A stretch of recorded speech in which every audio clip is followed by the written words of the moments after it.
네, 안녕하세요. 네, 지난주에는 공교롭게도 또 동탄에 새로 생긴 새우물교회에 갔었거든요. 거기는 한 10분이 아직 안 돼서 지금 오늘 이렇게 오니까 여기는 너무 많은 분들이 계신 것 같은 느낌이 드는데요. 너무너무 반갑고요. 세 번째 왔는데 또 이렇게 멤버들도 많이 교체가 되긴 했지만 계속해서 이렇게 교회를 이렇게 자리를 잡고 계신 걸 보니까 너무나 흐뭇하고요.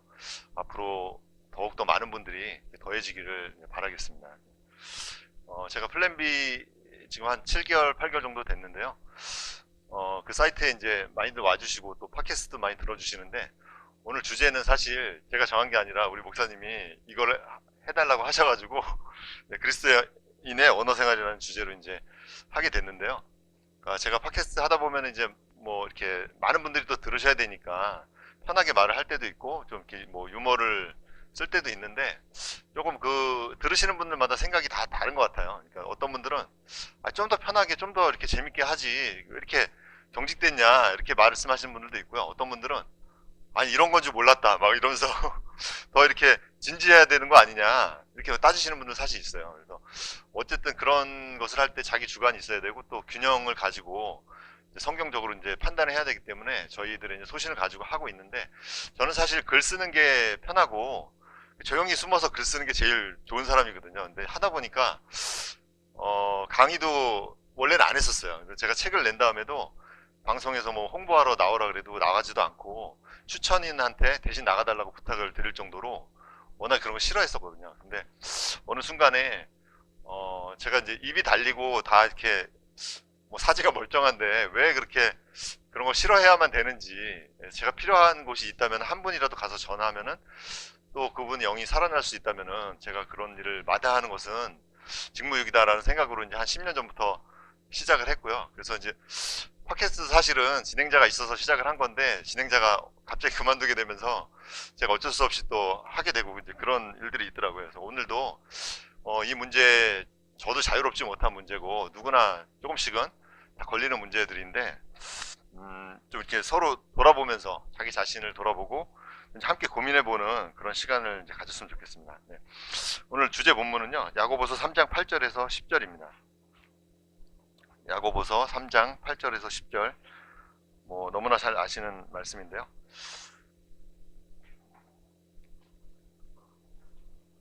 네, 같이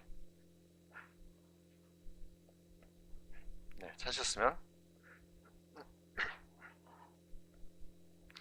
3장 8절에서 10절 읽겠습니다. 시작.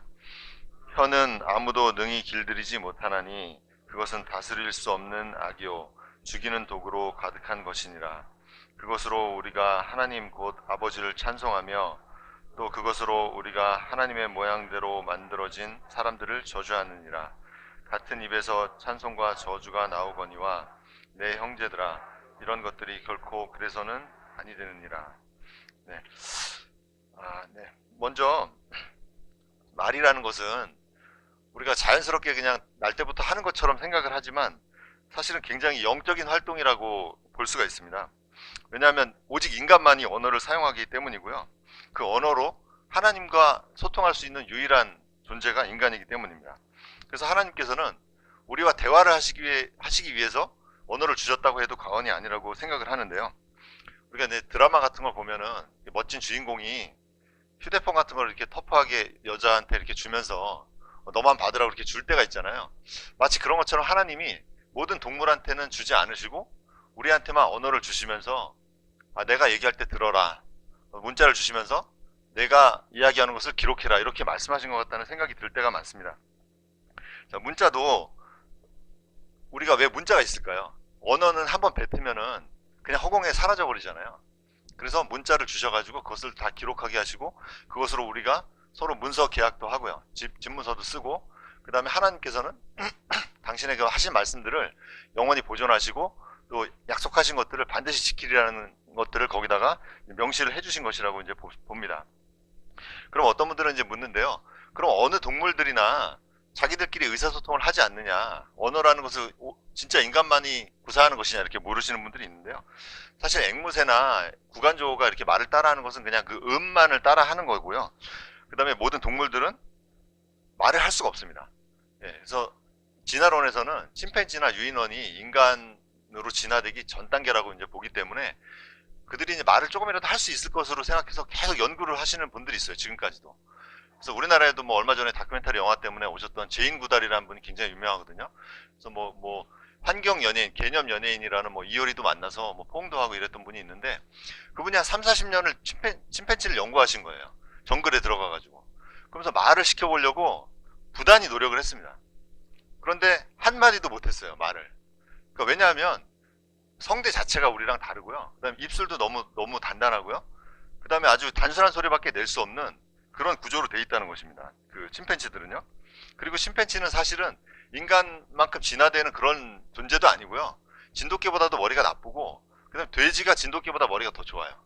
우리가 돼지를 뭐 많이 먹고 있지만 정말 영리한 동물이고요. 여러 가지 그런 증거들을 봤을 때.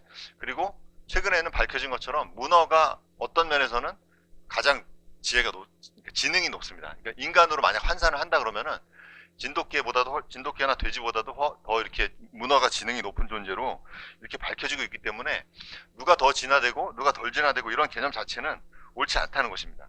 다 똑같이 각각의 달란트를 가지고 있고요. 심지어 우리는 날지도 못하잖아요. 이렇게 작은 새보다도 못한 부분들이 있는 것처럼 그렇게 하나님께서 각각의 달란트를 주시고요. 그 다음에 오직 인간만이 그들을 다스릴 수 있도록 하나님의 종류로, 하나님의 형상대로 창조해 주신 것입니다. 바로 그 증거 중에 가장 중요한 것이 그 오늘 우리가 주제로 다루고 있는 언어와 문자를 사용한다는 점인데요. 그렇게 보면은 우리가 언어를 어떻게 사용해야 될지는 이미 답이 나온 것이나 마찬가지라고 볼 수가 있습니다. 언어는 자기가 속한 세계를 이해할 때 가능한 것이죠. 아기는 자기가 울고 젖 먹고 이거밖에는 모르기 때문에 거기서 우는 것만 하면 되는 거예요. 그렇지만 자라면서 지혜가 늘어나고 세상에 많은 것들이 필요하고 사람들과 의사소통을 해야 되게 되면 그 언어는 점점 복잡해지고 굉장히 정교하게 다루어져야 되는 그런 존재 이제 부분이 된다는 것이죠. 그래서 119를 누르는 개가 토픽에 나온 적이 있어요. 119 신고를 할 수 있는 개가. 근데 그거는 주인이 시켜서 1, 2번, 9, 1번을 누르는 것 뿐이지 그 개가 119 메커니즘 자체, 그 소방 시스템 자체를 아는 건 전혀 아니죠. 그래서 우리가 하나님의 언어를 알려고 노력을 많이 하지만 사실은 하나님이 알려주신 것만 알면 되는 거예요. 그 하나님이 생각하시는 모든 것들을 우리가 정말 만분의 1도 알 수 없는 거잖아요. 그렇기 때문에 말씀을 그대로 지켜야지만이 우리가 그나마 하나님의 뜻을 알 수 있는 것이니까 우리가 성경을 지키는 것이고요. 그래서 동물들은 먹이 사냥이라든지 자기네끼리 뭐 사냥을 해야 되는 그런 정도의 느낌만을 가지고 그 본능과 능력이 집중되어 있습니다. 사람처럼 생각하는 것이 아니고요. 물론 영이 있지만 그래서 동물들은 이제 사람의 삶을 보조하는 그런 수단들을 갖고서 태어나고 또 사람에게 봉사하도록 이제 태어나게 되어 있습니다. 또 사람을 항상 무서워하게 하나님이 노아 홍수 이후로는 그렇게 만들어 주셨죠. 그런데 제가 이 말씀을 준비하면서 성경을 읽다 보니까 좀 신기한 부분이 있더라고요. 하나님이 우리가 사용하는 언어를 마치 인격체처럼 표현하신다는 거예요. 그래서 킹제임스 성경을 보면요. 일반 성경을 보면 그렇게 나오지 않는데요. 마치 하나의 창조물처럼 다루시는 부분들이 있습니다. 요한계시록 10장 10절에서 11절에 보면요. 내가 그 천사의 손에서 그 작은 책을 가져다가 먹으니 그것이 내 입에서는 꿀같이 달았으나 내가 그것을 먹은 뒤에 즉시로 내 배가 쓰게 되었더라. 그가 내게 말하기를 내가 반드시 많은 백성과 민족과 언어와 왕들 앞에서 다시 태어나야 하리라 하더라. 이 말씀인데요. 언어 앞에서 대언을 해야 된다는 거예요. 이 다시 대언한다는 거는 요한계시록이 대언을 한 번 하고 순차적으로 쭉 하고 끝나는 게 아니라 다시 앞으로 가서 다시 예언해야 된다는 굉장히 중요한 말씀인데요. 그 다시 대언해야 될 대상에 언어가 들어있다는 거예요. 언어가. 그래서 언어 앞에서 대언하라는 것인데 도대체 언어가 무엇이길래 대언의 말씀을 듣는 주체가 되어야 되느냐는 뜻입니다. 자, 이사야서 66장 17에서 18절에 보면은요. 자기를 거룩하게 구별하고 동산에서 한가운데 있는 나무 뒤에서 자기를 정결하게 하며 돼지고기를 먹고 가증한 것과 쥐를 먹는 자들이 함께 소멸되리라. 주가 말하노라. 내가 그들의 언어와 그들의 생각을 아노라. 내가 모든 민족들과 언어들을 모으리니 그들이 와서 나의 영광을 보리라. 이랬습니다. 언어들을 모은다는 거예요. 그 언어를 사용하는 사람들을 모은다는 게 아니라 언어들을 모은다고 이렇게 돼 있습니다. 그 다음에 요한계시록 17장 14절에서 15절에도 보면은 이들이 어린 양과 전쟁을 하려니와 어린 양께서 그들을 이기시리니 그분은 주들의 주시오 왕들의 왕이시며 또 그분과 함께 있는 자들은 부르심을 받고 선정된 신실한 자들이니라 하더라. 또 그가 내게 이르되 내가 본 물들 곧 음녀가 앉아있는 물들은 백성들과 무리들과 민족들과 언어들이니라. 이렇게 되어 있습니다. 그러니까 여기서는 음녀가 앉아있는 물들이 언어라고 됐습니다. 언어들 위에 앉아있다는 거예요. 또 느부갓네살 왕은 온 땅에 거하는 모든 백성들과 민족들과 언어들에게 조서를 내리노니 너희에게 평강이 많이 있기를 원하노라. 다니엘서 4장 1절 말씀입니다. 그러니까 언어에게 조서를 내린다는 거예요. 언어에게.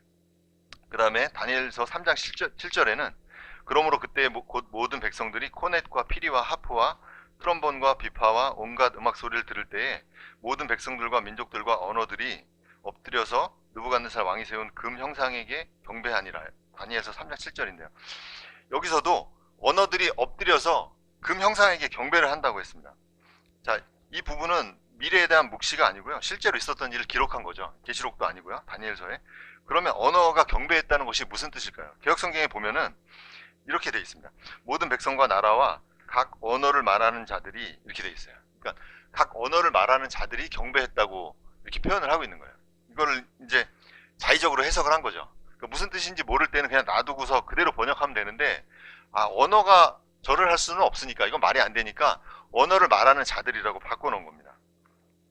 자, 성경의 신비로운 해석들을 알아서 해석해버리면요, 그건 우리한테 굉장히 큰 손실이 오는 거예요. 나중에 알게 될 때가 있고 모르고 죽더라도 하나님 앞에 가서 알게 되면 되는 것인데, 이거를 바꿔서 알아서 번역을 해놓을 때 많은 것들이 흐트러지게 됩니다. 자, 이렇게 언어가 마치 인격화돼 있고 의인화돼 있는 이유는 저는 정확히 모르겠어요. 그런데요, 성자 예수님이, 우리 예수님이 말씀, 워드라고 표현되어 있잖아요. 요한복음 1장 1절에. 그래서 단어 자체라는 것입니다. 말씀이 육신이 되신 것이잖아요. 그래서 그분이 창조하신 언어도 인격을 지니는 것인지도 모르겠다는 생각 정도는 할 수 있는데, 지금 제가 읽어드린 여러 말씀들의 정확한 의미는 사실 모르겠습니다. 자, 그런데 이 의인화된 언어들의 특징을 보면요, 예외 없이 하나도 좋은 의미는 없다는 거예요. 다 뭐 우상에 경배하고 뭐 나중에 회복돼야 되고 이런 식으로 표현이 되어 있다는 거예요. 자, 대언하는 소리를 들어야 되는 대상이 되기도 하고요. 자, 그래서 이것은 언어들이 타락했음을 의미하는 게 아닌가, 이렇게 생각을 합니다. 그러니까 언어들은요, 에덴 동산에서도 이미 타락을 했지만 바벨탑에서는 완전히 타락을 했죠. 그래서 민족들이 쓰는 말들이 달라지고요. 그래서 창세기 11장 7절에는 자, 우리가 내려가서, 우리라는 것은 하나님, 삼위일체 하나님을 뜻하는 거죠. 우리가 내려가서 거기서 그들의 언어를 혼잡하게 하여 그들이 서로의 말을 알아듣지 못하게 하자 하시고, 이렇게 했습니다. 그래서 사람들은 서로 심지어 가족끼리도 의사소통이 안 됐다고 이렇게 해석을 하더라고요. 그 과학자들이. 그러니까 그나마 그래도 눈짓이라도 통하는 사람들끼리 모여서 가다 보니까 그게 이제 민족이 되고 이제 그런 무리를 이루었다고 이제 해석을 할 수밖에 없는데요. 그러니까 언어의 숫자는 사실 사람의 숫자만큼 많았던 거예요, 예전에는. 그러다 뭉쳐진 것이죠. 그래서 오늘날 번역이라는 과정은 우리에게 정말 크나큰 고통을 안겨주죠. 그래서 우리가 구글 번역기 같은 거 돌리면은 정말 황당한 번역이 나오잖아요. 제일 황당한 게 운동화 끈 어떻게 번역하는지 아세요? 운동화 끈. 엑서사이즈 핫 이렇게 나옵니다. 그러니까 운동하고 화끈을 분리하는 거예요. 자기네들은 그 언어에 대한 능력이 없이 기계가 하는 것이기 때문에요. 그래서 뭐 오빠가 밥 사줄게 그러면 I'll buy my brother 밥 이렇게 나와요. 그 밥을 이제 이름으로 인식을 하는 거죠. 그러니까 그런 식으로 우리가 영어를 몰라서 겪는 고통이 얼마나 많습니까? 그다음 우리가 번역을 하지 않아도 되는, 그러니까 미국이나 영미권이 큰 축복을 받은 것이 바로 그거예요. 일상의 언어가 그냥 킹제임스 언어잖아요. 그 영화를 봐도 뱀파이어 인터뷰 같은 거 보면은 그냥 킹제임스 영어로 하는 거예요. 내가 뭐뭐 했도다, 뭐뭐 하니라 이렇게 얘기하는 것들이 다 그런 거잖아요. 근데 우리는 그것을 뉘앙스를 이해할 수가 없잖아요. 아무리 이렇게 번역을 해놔도 거기서 우리가 엄청난 손실을 입는다는 거예요. 그 다음에 많은 민족들이 아프리카든 어디 흩어져 살면서 구원을 받기 정말 힘든 상태가 된 겁니다. 이렇게 보면은 하나님이 모든 복음을 전달하는 과정을 언어로 주신다는 거예요. 언어로. 그러니까 언어로 저주가 되기도 하고요. 그 언어가 들어가서 번역이 되고 어떤 사람이 말을 배우게 되면 그 자체가 구원의 수단이 된다는 것입니다. 그래서 히브리어와 그리스어 그리고 영어는요, 각 당대에 그때 하나님 말씀을 들어야 될 사람들, 구원받아야 될 사람들의 언어로 쓰여진 거잖아요. 구약 시대에는 이스라엘 백성들만을 위해서 쓰여진 것이 구약 성경이기 때문에 히브리어로 돼 있고, 그다음 신약 시대에는 그때를 지배하던 그리스어로 돼 있고요. 그 다음에 이제 영어로 완역본이 나온 것은, 킹제임스 성경이 나온 것은 전 세계 사람들이 이제는 복음을 들어야 된다는 것을 이제 보여주는 것이죠. 그래서 이렇게 언어는 회복이 되지 않으면 사람에게 치명적인 상처를 입히고 또한 죽음을 불러오는 그런 존재입니다. 자, 이렇게 인격체처럼 묘사된 이유는요, 이게 운동력이 있잖아요. 말이라는 것이 하나님 말씀만 운동력이 있는 게 아니라 언어 자체가 운동력이 있고요, 그 다음에 영적인 능력이 있기 때문에 그런 게 아닌가 이제 생각을 하게 됩니다. 자, 전도서 8장 4절에 보면요, 왕의 말씀이 있는 곳에 권능이 있나니 누가 왕에게 이르기를 왕께서 무엇을 하시나이까 할 수 있으랴. 그러니까 왕이 되면은 그만큼의 권능이 생기는 거잖아요. 대통령이 되면 그만큼의 어마어마한 말의 권능이 생기는 거잖아요. 말하지도 않았는데 알아서 막 뭐 도로 깔고 막 난리 나잖아요. 거기 방문한다 그러면은. 그런 것처럼 이건 이제 일반적인 왕에 관한 얘기인데요, 왕이 가진 권한에서 그것이 나오듯이 우리가, 제가 작가면은 작가로서의 그런 권한이 나오고요, 목사님대로 권한이 나오고, 성도는 성도대로 다 작고 크게 그런 영향력을 지닌다는 것입니다. 권위와 영향력을 지니고, 그 다음에 백부장은 100명의 병사들에게 오라가라 할 수 있었다고 했잖아요. 그런 것처럼 그만큼의 영향력을 지닌다는 것입니다. 자, 그래서 여기 말이라는 것은요, 정말 크고 작은 힘을 지녔는데, 이 말이 사람에게 들어가면은요, 자살까지 하게 만들잖아요. 자살까지. 왜냐하면은 충동의 방아쇠를 당기는 것이 이 말이라고 저는 생각합니다. 그러니까 악성 댓글 하나 때문에 그건 내가 안 봐야 되는데 하면서 계속 본다는 거잖아요. 저도 블로그에 계속 공격하는 분들이 있어요.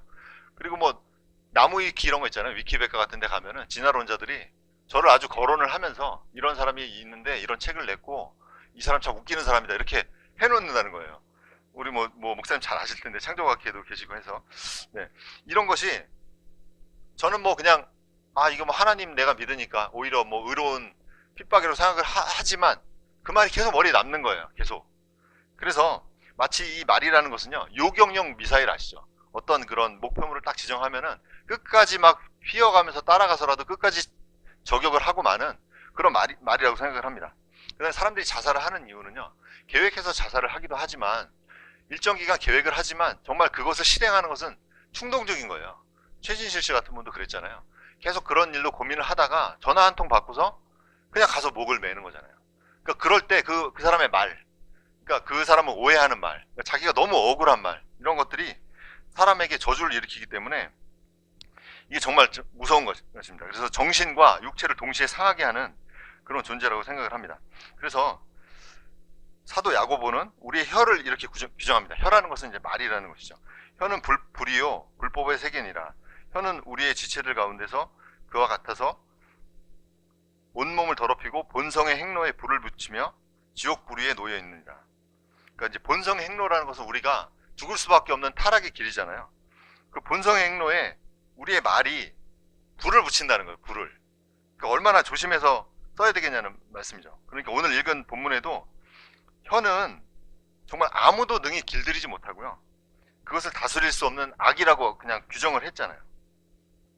그런데 마지막에 이렇게 말씀하잖아요. 내 형제들아, 이런 것들이 결코 그래서는 아니 되느니라. 그래서 그리스도인은 그리스도를 모시고 사는 하나님의 성전이기 때문에 그래서는 안 된다, 이렇게 분명히 말씀하고 있습니다. 그래서 우리 말에는 사람을 죽이는 강력한 힘이 있는데요, 그렇게 보면은, 그렇게 또 반대로 보면은 사람을 살릴 수 있는 엄청난 능력도 그 안에 들어있다고 볼 수 있는 것이죠. 그래서 말을 어떻게 해야 되느냐, 우리가 실생활에서 이런 것들을 좀 살펴볼 텐데요, 먼저 제가 얼른 떠오른 것은 잘 듣는 것입니다. 잘 듣기를 해야 되는데요, 말하는 것보다 훨씬 중요한 것이 이 듣기인 것 같아요. 그래서 말하기 전에 일단 들어야 되는데요, 부부간에도 일단 우리가 상대방 얘기 잘 안 듣잖아요. 일단 싸움이 시작되면은 아예 안 듣는 경우가 많거든요. 그래서 제가 그 연애 칼럼도 이제 쓰는데 거기도 이제 들어서 남주나라는 그런 칼럼을 쓴 적이 있어요. 그러니까 들으면은 내가 손해 보는 게 아니고 저 사람 입장을 옹호해 주는 게 아니라 그게 결국 나한테 도움이 되는 것이다, 이런 뜻으로 이제 쓴 건데요. 자, 자기 할 말이 너무 많아서 막 싸우다 보면은 내가 할 말이 많은데 저 사람이 말을 길게 하면은 막 말을 막고 싶잖아요. 그리고 너무 막 지겨우면은 막 딴 생각하고 있다가 자기 할 말을 막 생각하고, 그 다음에 그 사람이 한 말 앞부분을 딱 채가지고 거기서 자기 반론을 막 생각하는, 그 사람은 할 말이 있어서 계속 얘기를 하고 있는데 공격 준비를 하는 시간으로 쓴다는 거죠. 저 사람은 아직까지 할 말이 남아있는데. 그리고 막 어떤 경우에는 너무 이제 의사소통이 서로 안 되면은 심지어 이렇게 속으로 생각하죠. 그러니까 내가 듣나 봐라. 내가 아무리 옳은 말을 해도 듣나 봐라. 내가 삐뚤어질 테다. 이렇게 생각을 하잖아요. 그런 것들이 잘 듣기가 힘들어지는, 인내심이 없는 요즘 그 세태를 반영하는 것 같아요. 그래서 부부는 물론 성도 간에도 논쟁을 하거나 서로 이제 다른 의견을 주고받을 때가 있잖아요. 그리고 이제 설득이나 논쟁도 무언가 이제 관철시키는 행동인데요. 복음과 교리도 이제 복음이나 교리도 상대방을 설득시킬 때 하나의 전략이 필요하잖아요. 우리가 전도지를 만들 때 정말 그 문구 하나하나 얼마나 신경을 씁니까? 또 이런 사람도 들을 수 있는 말, 또 저런 사람도 들을 수 있는 말을 다 생각을 하게 되는데, 전쟁으로 친다면은 우리가 부부싸움에서 만약에 자기가 이기려고 한다, 아니면 자기 생각을 잘 설득하고자 한다 그러면은 전략을 잘 세워야 되는데요. 여러분들 그 이미테이션 게임이라는 영화가 있습니다. 그 베네딕트 컴버배치라는 이제 셜록에 나오는 배우가 주연한 영화인데요. 독일군의, 영국 사람인데 독일군의 그 암호, 굉장히 복잡한 애니그마라는 암호를 해독하기 위해서 천재 수학자들을 모아가지고 팀을 만드는 거예요. 그래서 기계를 만들어서 그 암호를 해독해서 오늘은 어느 쪽으로 공격이 나간다 그러면 그쪽을 조금 이렇게 전투를 병력을 증가한다든지 민간인을 피신시킨다든지 이런 일들을 해서 엄청난 일들을 했던 그런 이제 이야기입니다. 그래서 적의 의도를 모르면 이쪽에서 아무리 대군을 준비해도 엉뚱한 데 가 있다는 거예요. 그래서 적의 동태를 잘 파악을 해야 되는데요. 이 팀 때문에 유럽인들이 이제 살아난 인구가 1,400만 명 정도로 보인다고 합니다. 1,400만 명 정도가 그 암호를 해독함으로 해서 살아났고요. 전쟁도 한 2년가량을 앞당긴 그 어마어마한 일을 이제 했는데, 이래서 이제 듣는 것이 중요하다는 것이죠. 그래서 정보기관에서 항상 그 도청하고 감청하는 장치를 항상 쓰고 있는 것이 정보 하나가, 중요한 정보 하나가 100개의 전략보다 이제 낫기 때문에 그러는 것입니다. 그래서 우리는 아내나 남편의 말을 잘 들어야 하고요. 그렇지만 이제 성도들은 이제 상대방에게 이기기 위해서 듣는 게 아니라 서로를 이롭게 하기 위해서 먼저 들어야 된다는 것입니다. 자, 듣긴 들어야 되는데 어떻게 들어야 할까요? 먼저 인내심이 있어야 된다고 생각합니다.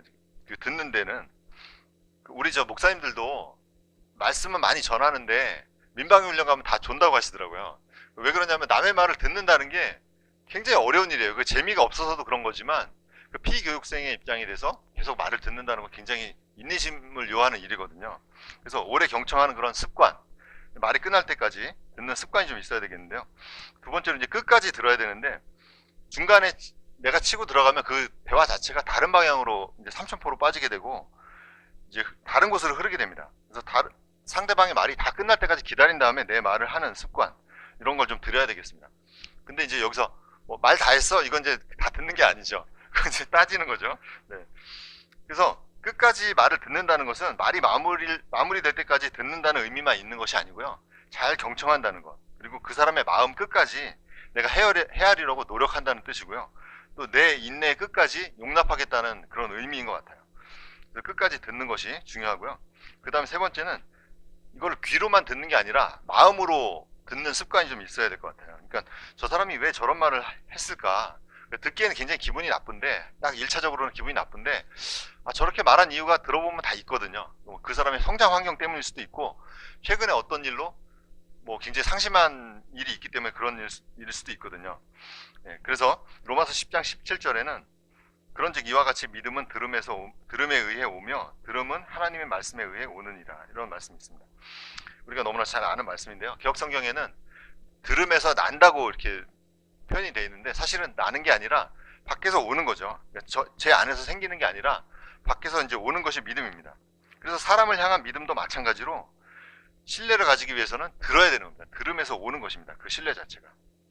그래서 아무리 황당한 사람이나 어떠한 그 범죄자도 다 핑계가 있고 자기만의 그런 변명거리가 있잖아요. 들어보면 다 저래서 저랬구나. 심지어 어떤 그런 연쇄살인범조차도 그 사람의 불우한 환경을 보면은 그 사람의 죄를 용서할 수는 없지만 이해는 할 수 있는 거잖아요.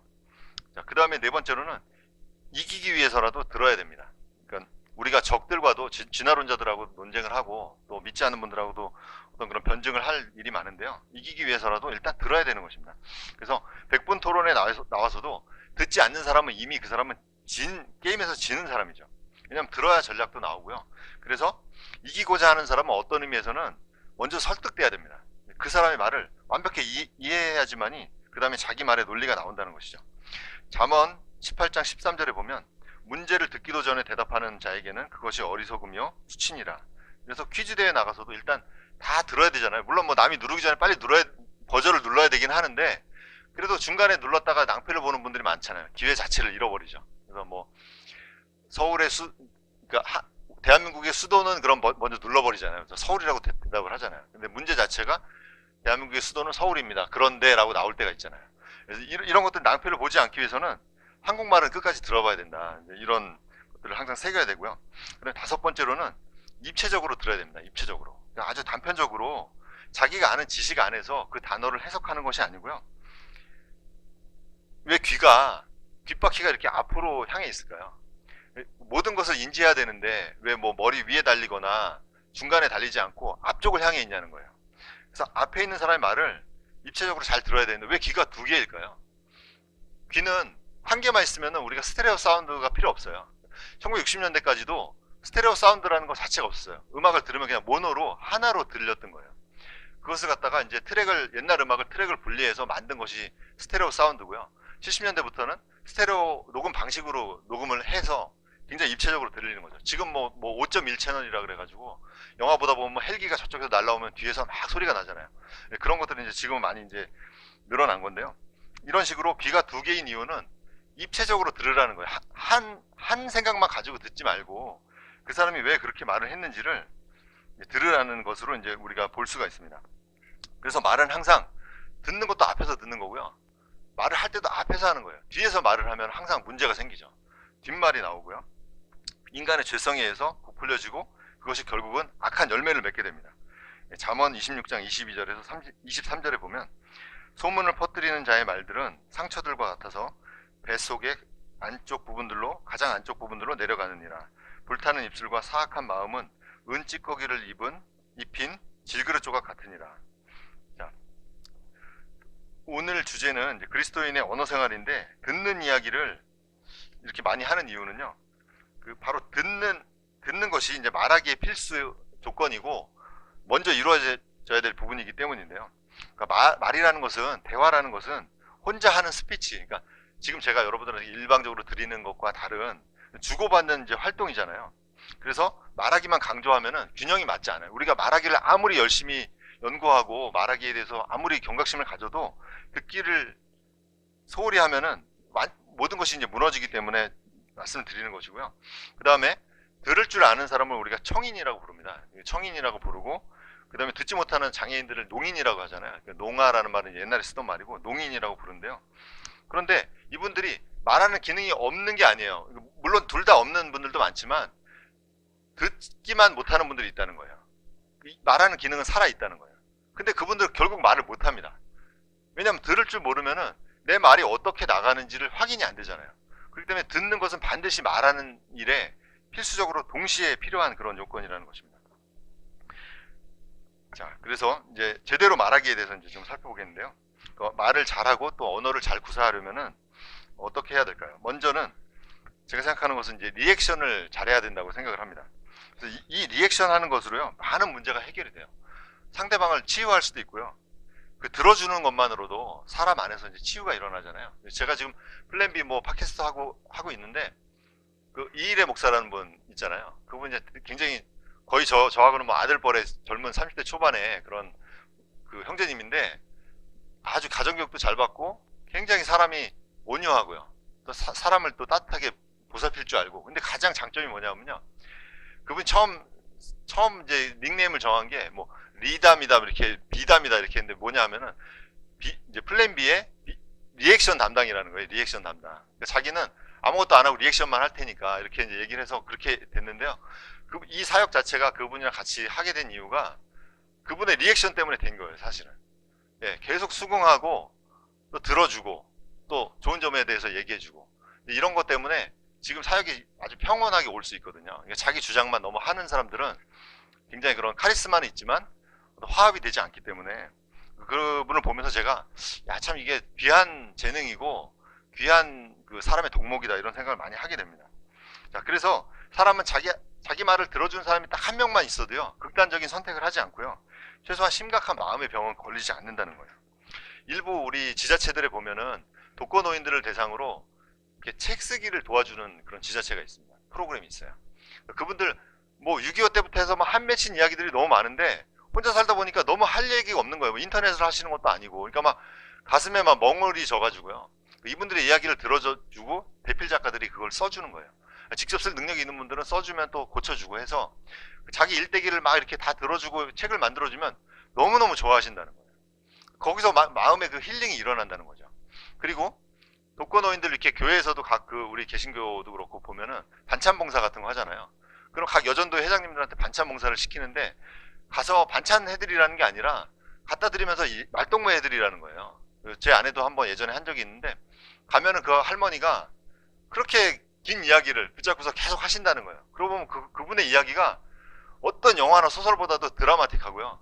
너무너무 그 간증이 아까워서 이거를 그냥 야 이분 돌아가시면 이게 다 그냥 허공에 흩어지는구나 하는 생각이 들 정도로 그런 귀한 이야기들을 많이 들려주신다는 거예요. 그래서 그분은 너무너무 반가워하시고 이제 이런 것들을 보면은 사람의 말을 들어주고 말동무 해준다는 것이 자기는 아무 능력 없어도 그런 사람을 살릴 수 있는 능력이 있다는 거예요. 그 리액션만으로도. 그리고 들을 때 그냥 건성으로 듣지 말고 정확히 눈을 보면서 또 고개를 끄덕이면서 추임새를 넣어가면서 맞장구도 쳐주고 이러면은 그분한테서 없던 이야기까지도요 완전 무장해제가 돼서 들을 수가 있고 서로 마음이 열리는 그런 상태가 된다는 것입니다. 우리가 부모님께도요 전화 자주 해라 맨날 그러는데 그 이유 자체가 부모님은 사실 그거 얘기해주기 원하시는 거잖아요. 계속 어떤 왜냐면 내가 그 손자들 지금 볼 수 없지만 오늘 이렇게 했고요 저렇게 했고요 하면은 마치 본 것처럼 생각하시고 너무너무 그 마음에 그러니까 뭘 사다 주고 이게 중요한 게 아니라 뭐 거액을 보내는 게 중요한 게 아니라 계속 전화해서 들어드리고 또 자주 가서 이런 이제 활동이 굉장히 중요하다는 것을 항상 느낍니다. 자, 성경에도 끝없이 들으라, 귀 있는 자는 들으라 이렇게 말씀하시잖아요. 그러나 우리가 아무 반응이 없다면, 리액션이 없다면 하나님은 아마 기뻐하지 않으실 것 같아요. 야고보서 1장 22절에 오직 너희는 말씀을 행하는 자가 되고 듣기만 하여 너희 자신을 속이는 자가 되지 말라. 그래서 듣기만 하면 안 된다는 거예요. 반응을 보여야 된다는 것입니다. 그래서 우리가 behold라는 킹제임 성경 단어가 있잖아요. 보라 이렇게 나오잖아요. 이제 현대역본에서 뭐 상당수 빼버린 단어인데 보라라는 게 눈으로 보라는 게 아니라 주의를 환기해서 집중하라는 거잖아요. 이제 내가 지금 하는 말을 이제부터 잘 들어라. 잘 봐봐. 이런 거잖아요. 이게 behold라는 게. 그래서 하나님 계속 중간중간에 behold 말씀하시는 거예요.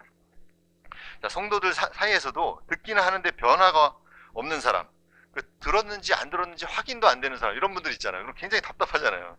그리고 분명히 들었는데 다음에 그 일을 똑같이 또 하시는 분이 있잖아요. 그래서 그런 분들하고는 이렇게 대화할 의지가 이제 없게 되는 것처럼 정확한 반응을 보이고요. 또 들은 만큼 그래도 10가지 중에 하나라도 좀 실천하는 모습을 우리가 보이는 것이 중요하다고 생각을 합니다.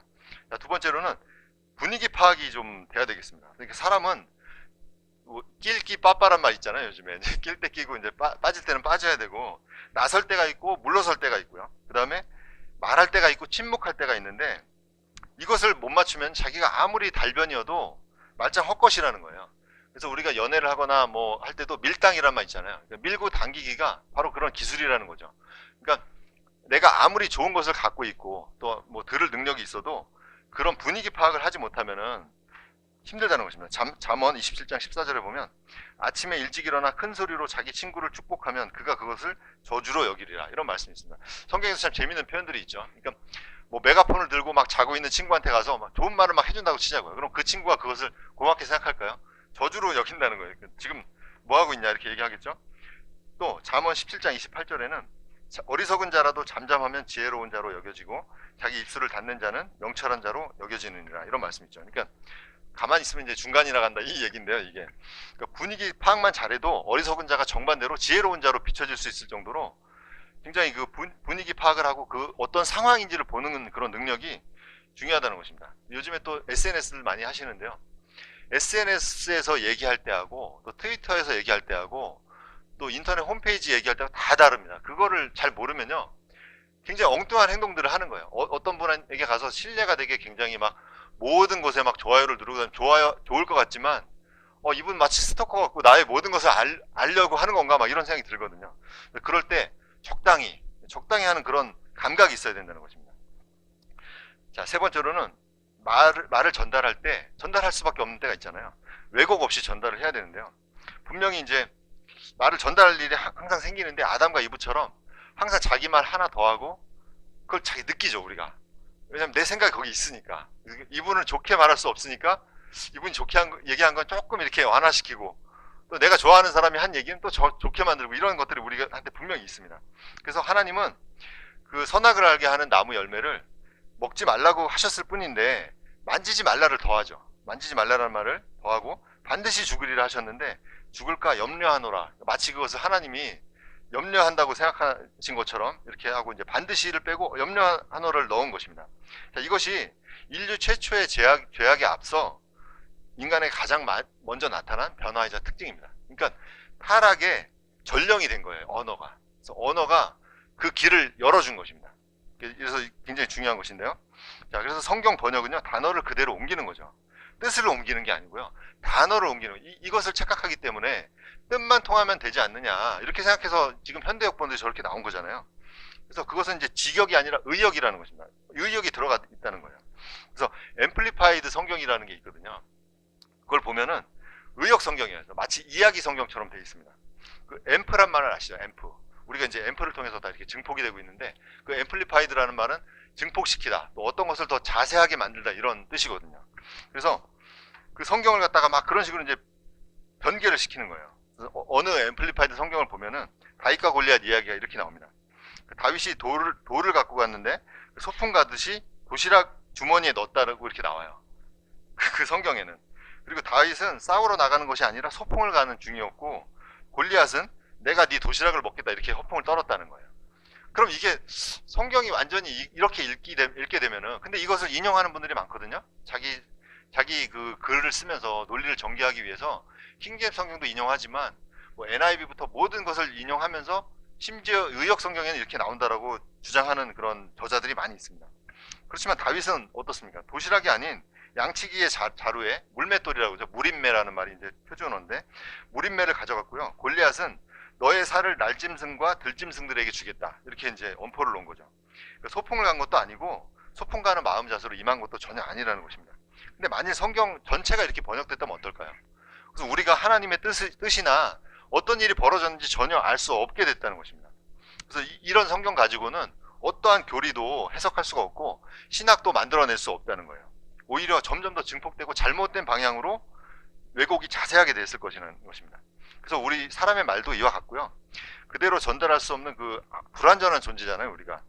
그런 사람들이 아무리 애를 써도 자기가 원하는 쪽으로 증폭시키고 없는 말을 넣어서 디테일을 만들고요, 이런 식으로 이제 전하기 때문에 우리는 이제 가감없이 전달할 수 있으면 전달을 하고요. 물론 그렇다고 해서 제가 꼭 드리고 싶은 말씀은, 자기가 받은 카톡 같은 거 막 이렇게 캡처해서 보내는 분들 있잖아요. 이건 좀 안 좋은 것 같아요. 이거는 굉장히 서로, 그러니까 불신 풍조를 만들게 되고요.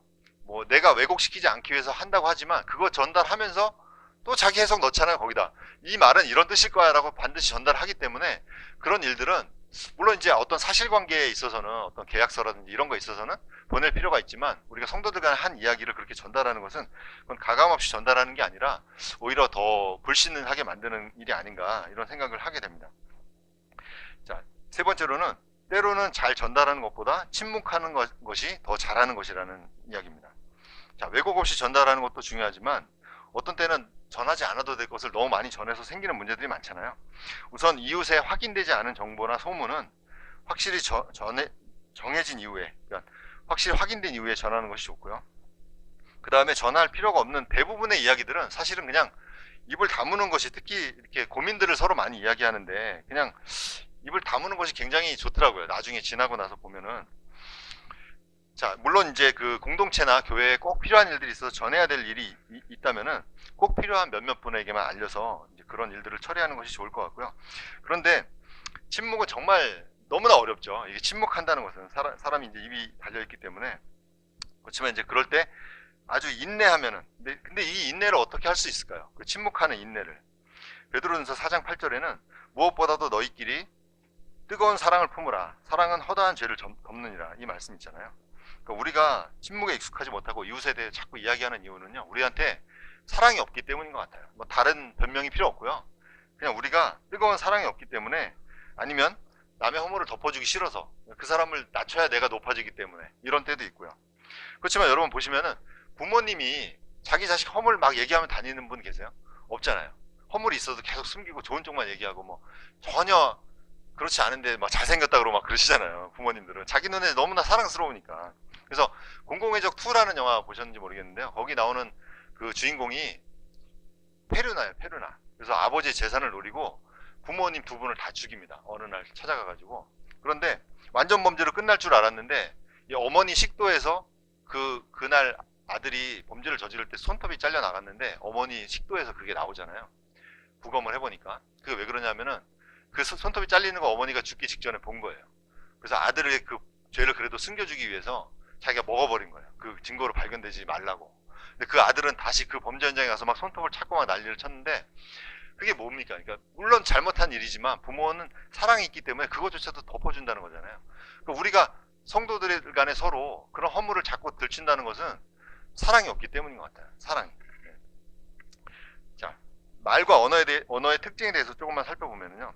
우리가 그 에모토 박사라는 일본 분이 계신데 물은 알고 있다라는 그 베스트셀러가 있잖아요. 거기 보면은 아주 조용한 가운데서 어떤 언어를 물에게 아주 정결한 물에게 언어를 보여주거나 들려주면은 어떤 반응을 보인다는 거잖아요. 그러니까 육각수 형태를 띠면서 아주 아름다운 조각품처럼 그 변하는데 미움이나 죽음, 그러니까 사랑이나 뭐 고마워 이런 말들을 보여주면은 아주 좋게 변하지만 뭐 죽이겠다라든지 뭐 너는 뭐 메스꺼워 이렇게 얘기를 하면은 물이 막 파괴되는 형태를 보입니다. 그런데 우리 인간이 70%가 물이라고 하잖아요. 자연도 70%가 물이고요.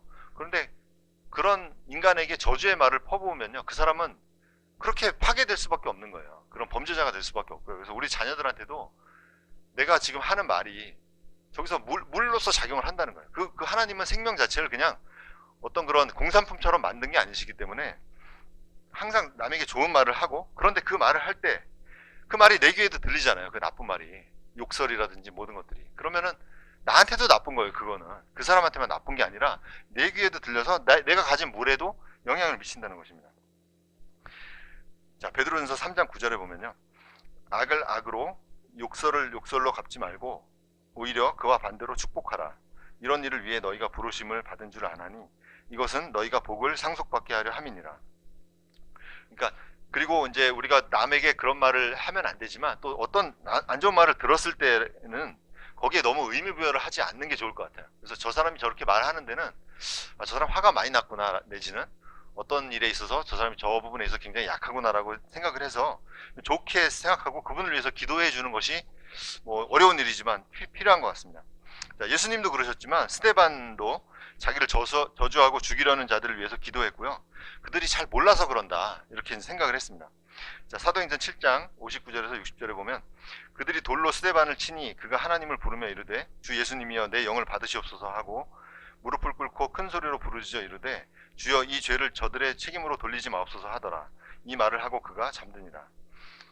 자, 우리는요 어떤 말을 하는 사람의 그 사람을 넘어서서 그 뒤에 있는 영적 존재와 영적인 현상을 살펴야 됩니다. 우리는 개혁성경에 우리가 잘 익숙한 말씀이죠. 혈과 육, 우리가 싸울 것은 뭐 혈과 육이 아니다 그 말씀인데 우리는 살과 피에 맞붙어 싸우지 아니하고 정사들과 권능들과 이 세상 어둠의 치리자들과 높은 처소들에 있는 영적 사악함과 맞붙어 싸우느니라. 에베소서 6장 12절 말씀입니다.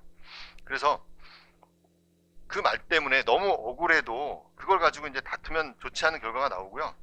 내가 할 말이 더 있어도 가만히 침묵하면 하나님이 알아주시고요. 모세가 그랬잖아요. 모세가 그런 책망을 들었을 때 내가 나서면 하나님이 하실 부분이 없다는 거예요.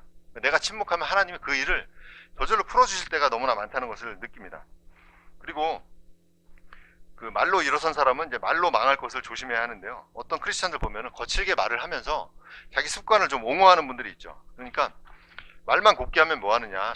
속이 그렇지 못한데 그리고 그건 위선이다. 그리고 말 자체가 중요하지 않고 거기 담긴 뜻이 중요하다. 그리고 예수님도 어떤 성전에서 그런 뭐 돈 바꾸는 자들을 이렇게 몰아내셨듯이 그런 행동을 하시는 것은 의분이었다. 내가 하는 것도 거룩한 분노라고 이렇게 이야기하시는 분들이 있어요. 그렇지만 자기 말이 법은 아니고요. 그리고 언제나 옳은 말을 하는 사람이 있을 수 없습니다. 예수님처럼. 그리고 우리가 말의 내용도 중요하지만 그것을 담는 그릇이나 방식도 굉장히 중요하다는 거예요. 그래서 이게 두 가지 조화를 이룰 때 좋은 말은 완성된다는 것입니다. 그래서 예수님도 신적인 권위를 가지고 꾸짖으신 건데 이걸 마치 자기가 하는 것이 그거랑 동일시할 수는 없다는 것이죠.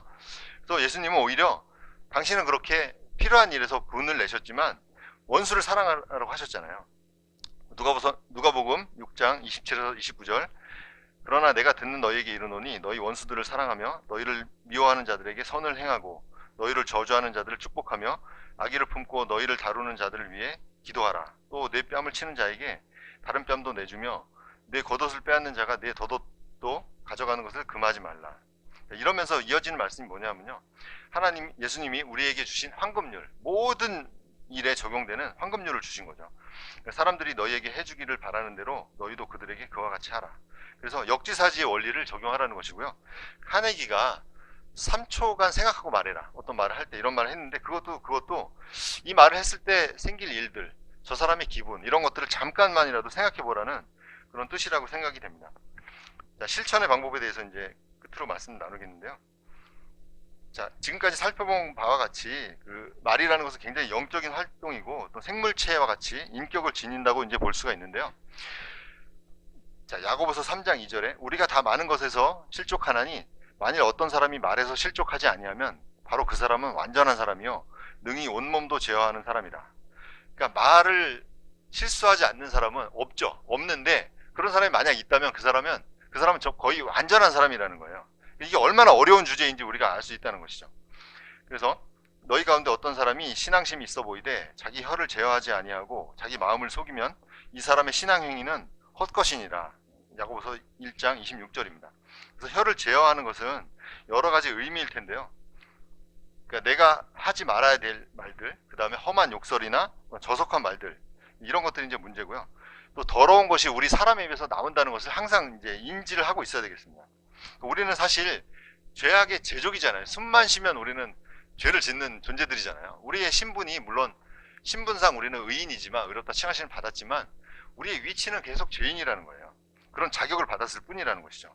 그래서 예수님 이런 말씀하셨습니다. 입으로 들어가는 것이 사람을 더럽게 하지 아니하고 입에서 나오는 것, 즉 이것이 사람을 더럽게 하느니라 하시니라. 그러나 입에서 나오는 그것들은 마음에서 나오며 그것들이 사람을 더럽게 하느니라. 마태복음 15장 11에서 12절입니다. 자, 마음에 있는 것이 나온다고 했는데요. 그럼 마음은 뭘까요? 우리가 이 말씀도 잘 아시죠? 예레미야 17장 9절에 마음은 모든 것보다 거짓되고 극도로 사악하니 누가 그것을 알 수 있으려. 우리 마음 자체는 참 표현이 참 너무 심하다고 생각될 정도로 극도로 사악하다는 거예요. 우리의 마음 자체가. 그래서 여러분, 우리 공기청정기 같은 거 많이 쓰는데요. 어떤 기계를 돌렸을 때 폈다 하면 유해 물질이 나오는 기계가 있다고 치면 어떻게 하시겠어요? 근데 안 쓸 수는 없어요. 그럼 최소한만 쓰시겠죠. 우리 언어가 바로 그런 것이라는 것입니다. 꼭 필요한 말만 하고 이렇게 돼야 되고요. 그 다음에는 좋은 말을 하기 위해서는 우리가 인프라를 구축해야 된다. 이 인프라가 별게 아니고요. 우리가 자기 자신을 믿기보다는 성령님의 능력을 믿고 또 죄를 덜 지을 수 있는 환경, 그런 말을 덜 할 수 있는 환경을 만들어 나가야 된다는 것입니다. 일단 그렇게 말하는 걸 좋아하는 사람들하고 사귀는 것을 좀 멀리 해야 되고요. 그 다음에 민감한 말을 이것저것으로 알아서 막 전파하고 증폭시키는 사람들을 좀 조심해야 됩니다. 그분들 미워하라는 게 아니라 좀 조심해야 되겠죠. 그리고 또 품이 있는 그 사람들과 사귀고요. 또한 영화 한 편을 보더라도 너무 그렇게 저속한 것이나 너무 이렇게 심한 것들은 좀 자제하는 그런 일들을 의식적으로 좀 행해야 되겠는데요. 제가 아까도 그 팟캐스트 말씀도 드렸지만, 그러면 그리스도인들의 그런 유머라든지 위트라든지 조크라든지 이런 것들은 어디까지 허용이 되는가, 이런 것들이 또 궁금해 하시는 분들도 있고 저도 좀 궁금하더라고요. 보면은 속되고 헛된 말장난이라는 표현이 성경에 나오는데요. 이것은 이제 베블링이라는 킹제임스 성경 영어가 있는데, 이건 이제 막 물소리가 막 졸졸 흐르듯이 막 시끄러운 그런 소리라는 거예요. 그래서 이제 속되고 헛된 말장난이 뭐 아재 개그다 얘기하시는 분들도 있는데 그건 아니고요. 그 뭐 동음이의어로 나오는 그런 말장난이 아니라 여기서는 후메네오와 빌레도, 알렉산더 이런 사람들을 꼽고 있거든요. 믿음에서 파선한 자들을 꼽고 있는데, 그 사람들이 어떤 교리 같은 것들을 자기네식으로 해석하고 이런 것들을 그러면서 자기네끼리 막 주고받는 그런 말들을 경건치 아니한 말들이라고 표현하고 있습니다. 또 하나는 희롱하는 말이라는 표현이 있는데요. 추잡하고 어리석은 말을 하지 말고 희롱하는 말을 삼가라고 했습니다. 이건 이제 제스팅이라는 용어가 있더라고요. 영어 단어인데요. 이것은 이제 삶의 태도, 그러지 말고 감사하는 말을 하라, 이런 표현으로 이제 나오는 것으로 봐서 이것도 어떤 농담이나 조크를 얘기하는 게 아니라 그런 말의 그런 그 궤변 같은 것들을 이제 본다고 이제 뜻한다고 볼 수가 있습니다. 그 다음에 이제 그 롯과 사위들이 대화를 할 때 사위들이 롯을 농담하는 자로 여겼다 이런 표현이 나오거든요. 그러니까 지금 여기가 멸망하니까 소돔과 고모라를 떠나야 된다고 얘기하니까 농담하는 자로 여겼다. 이건 이제 목이라는 표현인데 MOCK라는 표현인데 이거는 이제 그런 조크나 우리가 흔히 하는 유머가 아니라 놀리는 거짓말. 그러니까 너 나 놀리는 거지. 지금 뭐 거짓말하는 거지. 뭐 뻥치지 마 이제 이런 식의 이야기라는 거죠. 예. 그래서 적절한 위트나 그런 유머 같은 것들은 삶의 활력소가 되고요. 그다음에 하나님도 그 성경에 보면은 위트 있는 부분들이 간혹 나오거든요. 그랬을 때 우리가 삶의 그런 어려운 고난들을 이겨 나갈 때 그런 가벼운 조크들이나 그런 부정적인 말들 말고요. 개그맨들이 막 하는 그런 거 말고 남을 이렇게 인신공격하는 그런 유머 말고 남을 세워주면서도 이렇게 아주 품위 있는 유머는 우리 삶에 아주 좋은 활력소가 된다고 생각을 합니다. 자, 결론은요. 말이란 하나님으로부터 온 생명력을 지닌 것이고요. 그러나 모든 언어는 창조물이 타락할 때 함께 타락했기 때문에 악한 도구로 자주 쓰이기 때문에 극도로 조심해야 될 대상이라는 것입니다. 그래서 우리는 좋은 말을 사용하고 선하게 활용해야 됩니다. 그러나 긍정적인 말을 사용하면 마치 모든 것이 저절로 될 것처럼 요술방망이로 생각하는 것은 유해지적 마인드입니다. 그래서 긍정의 힘이라는 그런 것도 다 그 믿음의 말 선교회라는 그런 말로서 모든 걸 해보려는 그런 선교에서 시작된 것이고 바람직하지 않은 것이죠. 이런 것은 물론 조심을 해야 되지만 항상 긍정적이고 좋은 말을 좋은 쪽으로 활용하는 그런 이제 자세를 가지고 임해야 되겠고요. 성경에 나오는 말의 사용법만 몇 가지만 따라도 우리가 좋은 말을 할 수가 있습니다. 골로새서 4장 6절에 너희 말을 소금으로 간 맞추어 항상 은혜롭게 하라. 그리하면 너희가 각 사람에게 어떻게 마땅히 대답해야 할지 알게 되리라. 이 소금으로 간 맞춘다는 것도 분위기 파악을 잘 하면서 또 어떤 그런 유머나 위트도 잘 구사할 수 있는 이런 표현이라고 생각을 합니다. 그리고 잠언 15장 23절에도 사람은 자기 입의 대답으로 기쁨을 누리나니 때에 맞게 한 말이 얼마나 좋은가. 정말 때에 맞게 적재적소에서 그런 말을 해주는 분들 정말 반갑잖아요. 그러니까 누가 막 싸우는데 막 말을 부추겨가지고 싸움을 붙이고 막 싸움 구경하려는 분들이 있는 반면에 피스메이커가 돼서 어떤 분들이 싸우려고 할 때 말리고 좋은 말들을 해줘서 그것을 무마시키고 이런 분들이 정말 필요하잖아요. 거기서 싸우려고 하는데 거기서 맞아야 되는 사람은 그분이 얼마나 고마운지 모르는 거예요. 네, 이런 사람들이 우리가 꼭 돼야 되겠습니다. 잠언 25장 11절 적절히 말한 말은 은 그림들에 있는 금사과들 같으니라 이런 말씀이 있습니다. 자, 이런 말씀들처럼 앞으로 우리가 모든 말을 할 때 지체들에게 덕이 되는 말, 또 내가 하고 싶은 말보다는 상대방이 듣기 원하는 말을 했으면 좋겠고요. 또 진심을 담아서 가슴을 울리는 말을 하되 또 적게 말하고 또 많이 듣는 그리스도인이 되어서 서로 이렇게 사랑을 나누는 그런 지체들이 다 됐으면 하는 마음으로 오늘 말씀을 마치도록 하겠습니다.